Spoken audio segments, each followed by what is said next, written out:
दोस्तों, अगर आज के समय में इस पृथ्वी पर सबसे ताकतवर स्पीशीज को देखा जाए तो उनमें सबसे बड़ा नाम हम इंसानों का ही आता है। आज के समय में पृथ्वी पर ऐसी कोई स्पीशीज नहीं है जो थोड़ी समय के लिए भी हम इंसानों के दिमाग और उसकी टेक्नोलॉजी एडवांसमेंट के आगे टिक सके, क्योंकि हमारी पूरी पृथ्वी पर हम इंसानों के पास ही सबसे ज्यादा तेज दिमाग है जो पृथ्वी पर मौजूद किसी और स्पीशीज में नहीं है।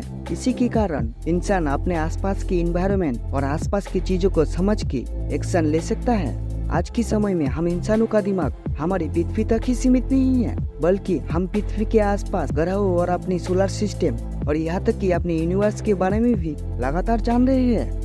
और हमारे रिसर्च के मुताबिक अभी तक हमारे यूनिवर्स में भी हम इंसानों से ज्यादा इंटेलिजेंट कोई एलियन स्पीशीज मौजूद नहीं है, और अगर है भी तो शायद वो हमारी नजरों से अभी तक काफी दूर है। पर इंसानों की इतनी इंटेलिजेंसी को देखते हुए सवाल उठता है कि आखिर कैसे धरती पर हम इंसानों का जन्म हुआ, और आखिर पहला इंसान कैसे जन्मा था जिसने पृथ्वी के सबसे इंटेलिजेंट स्पीशीज की नींव रखी। तो दोस्तों, आज हम जानने वाले हैं कि पृथ्वी पर सबसे पहले इंसान का जन्म कैसे हुआ था। इससे पहले अगर आप हमारे चैनल पे नए हैं तो चैनल को सब्सक्राइब कर लीजिए एंड साथ ही साथ बेल आइकन को भी जरूर प्रेस कर लेना। आप सब तो जानते ही होंगे कि हम इंसान धरती पर हमेशा से ही मौजूद नहीं थे, क्योंकि यदि ऐसा होता तो जब शुरुआत में धरती पर डायनासोर जीवित हुआ करते थे तब हम उनके साथ कैसे रह पाते, क्योंकि डायनासोर के रहते हुए हम इंसानों का पृथ्वी पर अच्छे से डेवलप हो पाना लगभग नामुमकिन था। और अगर डायनासोर के समय हम इंसानों के एक डेवलप स्पीशीज मौजूद होती तो शायद वो भी डायनासोर की तरह धरती पर से विलुप्त हो चुकी होती। और ये इस बात का प्रमाण है कि हम डायनासोर के मृत्यु के बाद ही धरती पर आए होंगे।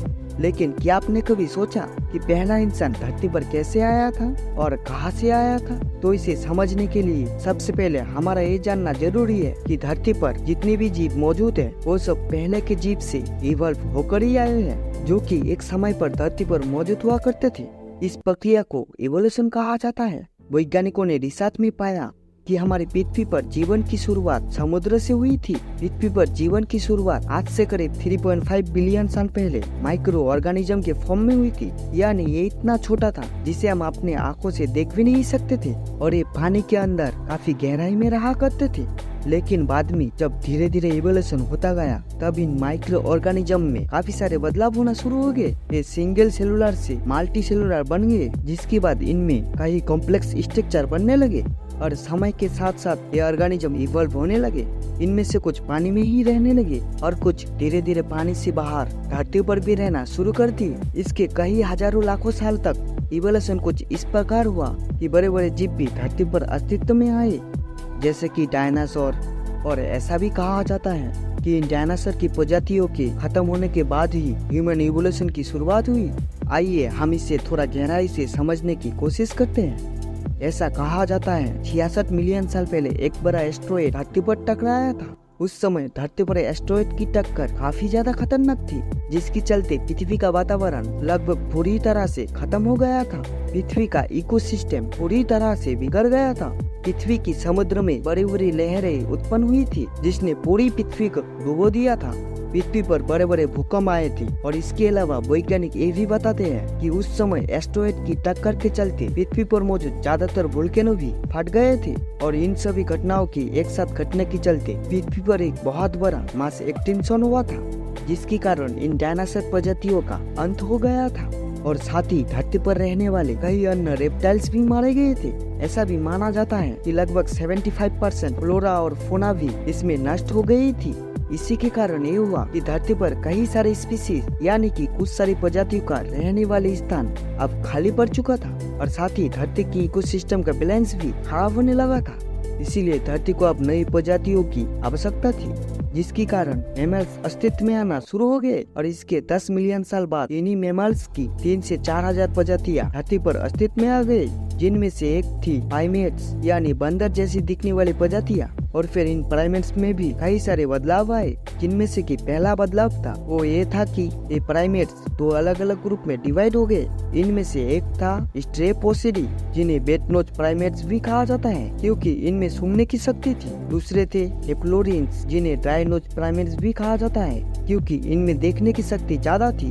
यानी ये दोनों इंसानों की दो एट्रीब्यूट्स दर्शाने लगे, सूंघना और देखना। इसके बाद लगभग 20 मिलियन साल पहले इवोल्यूशन के कारण पहली एप अस्तित्व में आई, जिन्हें प्रोकाउंसल कहा जाता है, जो बंदरों जैसी दिखने को थी, लेकिन इनमें इंसानों जैसा फिजिकल एट्रीब्यूट्स की डेवलपमेंट होने की शुरुआत हो गई थी। माना जाता है कि ये हमारे पूर्वज से देखने में बड़े हुआ करते थे और इसका वजन 100 पाउंड जितना होता था और इनमें कोई पूंछ नहीं होती थी। फिर जब जीव इवॉल्व होने लगे तो गोरिल्ला जैसे जीव भी अस्तित्व में आने लगे। और क्या आप जानते हैं, इसके बाद लगभग 7 मिलियन साल पहले चिंपैंजी भी इवॉल्व हुए और माना जाता है ये हमारे सबसे नजदीकी पूर्वज थे। जिसके बाद आर्डिपिथेकस नाम के जीव भी अस्तित्व में आए और इसका ब्रेन साइज एप्स जितना बड़ा था। साथ ही ये पैर पे रहने वाले जीव थे। ये पहले जीव थे जिन्होंने 2 टांगों पर चलना सीख लिया था। लगभग 4 मिलियन साल पहले ऑस्ट्रेलोपिथेकस अस्तित्व में आए और ये लगभग इंसानों जैसा दिखने लगे थे। हालांकि इसमें अभी भी एक जैसे दिखने वाले फीचर्स थे और ये पहले ऐसे थे जिनकी पाँव सामने की ओर इवॉल्व हो गए, जिससे कि इसका 2 टांगों पर चलना और भी आसान हो गया था।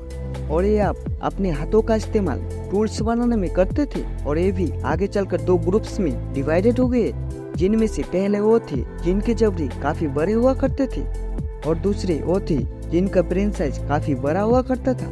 लेकिन इनमें से बड़े ब्रेन साइज वाले जीव ही आगे और इवॉल्व हो सके और इन्होंने एक नए जीनस की शुरुआत की, जिसका नाम था मोमो। यदि आसान भाषा में समझे तो जीनस का अर्थ है प्रजातियों का ऐसा ग्रुप जो आपस में ज्यादा रिलेटेड होता है और होमो एक लैटिन शब्द है जिसका अर्थ है मैं। और कहा जाता है कि असली मानव इतिहास की शुरुआत यही से हुई थी।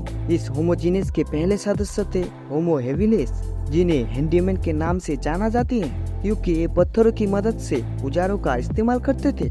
इनके बाद लगभग 1.9 मिलियन साल पहले होमो इरेक्टस अस्तित्व में आई, जिनकी टांगे लंबी होती थी और बाजू थोड़ी छोटी, जो कि आज की मॉडर्न ह्यूमन जैसी थी। अब जब ये पैरों से हटकर पूरी तरह से जमीन पर रहना शुरू कर दिए थे तो इनका ब्रेन साइज भी काफी बढ़ गया था। लेकिन बाद में अफ्रीका के बाहर माइग्रेट करने चले गए। इन्हीं के कारण मानव धरती पर अलग अलग जगह रहने लगे। इसीलिए ये कह पाना मुश्किल है कि इनके कौन से ग्रुप से आगे का इवोल्यूशन हुआ था, क्योंकि ये अब कई जगहों पर फैले हुए थे। इनके बाद लगभग 3 लाख साल पहले होमो सेपियंस अस्तित्व में आए। इनका ब्रेन साइज पहले से ज्यादा विकसित था और साथ ही ये ज्यादा क्रिएटिव और इनोवेटिव भी थी।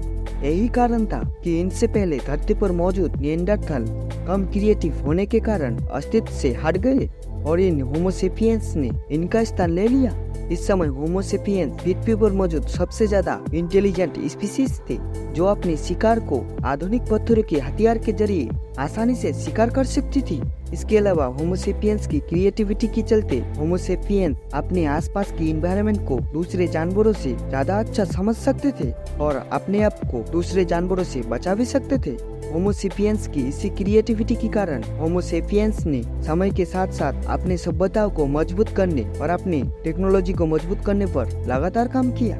होमो सेपियंस ने समय के साथ जानवरों के शिकार के साथ साथ वेजिटेरियन चीजों को भी खाना शुरू कर दिया और खेती जैसी चीजों को समझा। खेती वो पहला कदम बताई जाती है जिसने आज के मॉडर्न इंसानों की नींव रखी, क्योंकि इसके बाद हम होमो सेपियंस कभी भी पीछे मुड़कर नहीं दिखा। और आजकल विज्ञान के विकास और उन्नति के कारण हमारा और भी विकास हर दिन हो रहा है। अब हमें इतनी समझ हो चुकी है कि हम अपनी जिंदगी अच्छे से जी सकते हैं और टेक्नोलॉजिकल एडवांसमेंट के कारण हर दिन बनने वाले नए नए डिवाइस से हमारे जीवन और भी आसान कर देती है।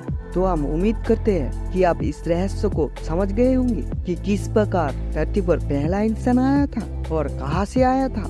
आज के समय में भी हमें कई सारे प्रमाण मिलते हैं कि किस तरह ह्यूमन इवोल्यूशन हुआ था। इन प्रमाणों में सबसे ज्यादा सहायक है जीवाश्म। हमें हमारे पूर्वज के कई सारे जीवाश्म मिले हैं जिससे हमें बता सके कि वो कितने बड़े हुआ करते थे और उनमें और हम में क्या फर्क था।